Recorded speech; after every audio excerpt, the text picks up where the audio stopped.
بسم اللہ الرحمن الرحیم۔ السلام علیکم ناظرین، کیسے ہو آپ؟ ناظرین، آج میں جو آپ کے ساتھ بات شیئر کرنے والا ہوں اس کا عنوان ہے حضرت ابراہیم علیہ السلام کو خلیل اللہ کا لقب کیوں ملا۔ تو ویڈیو شروع کرنے سے پہلے میرے آپ سے گزارش ہے کہ آپ نے ابھی تک ہمارا چینل سبسکرائب نہیں کیا ہے تو سبسکرائب کیجیے اور بیل آئیکن کی گھنٹی کو دبا دیجیے تاکہ نئی آنے والی ویڈیو آپ کو ملتی رہے۔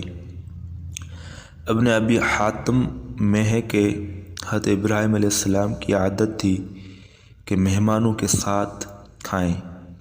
ایک دن آپ مہمان کی جستجو میں نکلے، کوئی نہ ملا، واپس آئے، گھر میں داخل ہوئے تو دیکھا کہ ایک شخص کھڑا ہوا ہے۔ پوچھا، اے اللہ کے بندے، تجھے میرے